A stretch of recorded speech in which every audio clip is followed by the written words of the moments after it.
Hello friends, સ્વાગત છે તમારું માકા સ્વાદમાં। આજે હું તમારા માટે લચ્છા સલાડની રેસીપી લઈને આવી છું। રેસીપી પસંદ પડે તો ચેનલને સબસ્ક્રાઈબ કરવાનું બિલકુલ ભૂલતા નહીં અને બાજુમાં રહેલા બેલ આઇકનને પણ જરૂરથી પ્રેસ કરજો, જેથી તમને મારા નવા વિડીયોની નોટિફિકેશન મળતી રહે। સલાડ માટે મેં કાકડી, ટામેટું, ગાજર, ડુંગળી, બીટને મેં થોડું બાફી લીધું છે અને કોબીજ લઈશું। તો હવે આપણે સલાડ બનાવી લઈએ।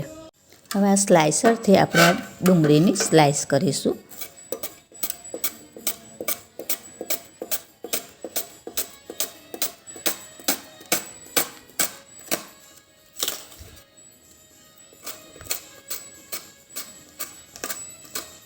ડુંગળીની સ્લાઇસ થઈ ગઈ છે તો એને આપણે એક સાઈડ પર લઈ લઈશું। હવે આમાં આપણે કોબીજની કરી દઈશું।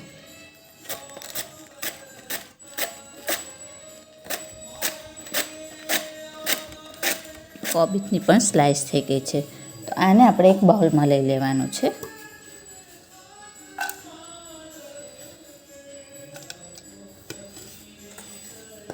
અને હાથથી આવી રીતે એને છૂટા પાડી દેવાના છે, જે લચ્છા છે તે સરસ છૂટા થઈ જશે।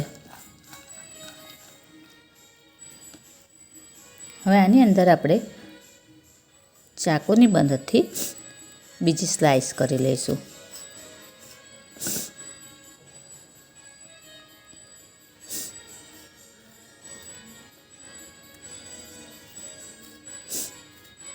આવી રીતે પાતળી પાતળી કરી લેવાની છે।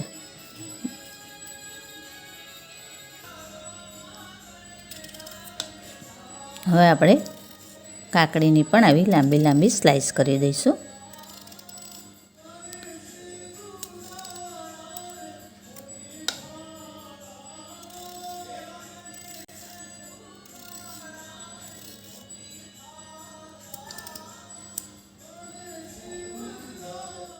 હવે બીટનું પણ એ રીતે કરી દઈશું।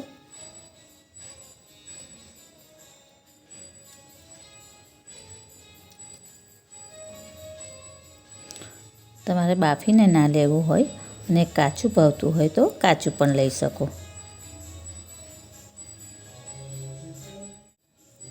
આ રીતે આ બીટ પણ કરી દઈશું।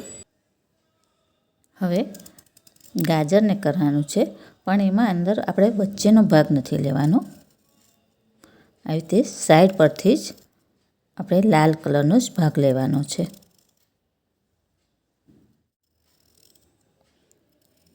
આ રીતે આપણે બાકીના ગાજરની પણ કરી। સલાડ માટે વેજીટેબલ આપણે બધા સરસ કટ કરી લીધા છે, તો એની અંદર હવે આપણે મસાલા કરી દઈશું।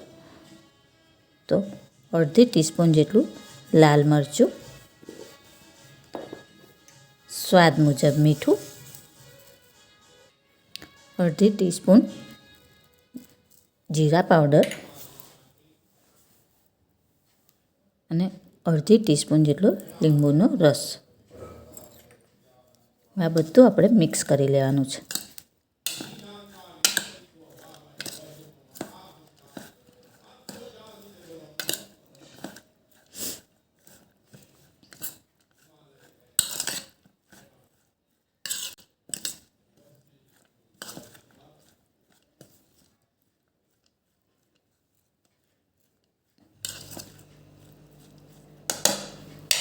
તો તૈયાર છે આપણું એકદમ ટેસ્ટી અને હેલ્ધી લચ્છા સલાડ। ફ્રેન્ડ્સ, આવી જ બીજી અવનવી રેસીપી જાણવા માટે મારી ચેનલને જોતા રહો, લાઈક અને શેર કરતા રહો। ચાલો ત્યારે ફરી મળીશું એક નવી રેસીપી સાથે। ત્યાં સુધી હેપી કુકિંગ। Thank you.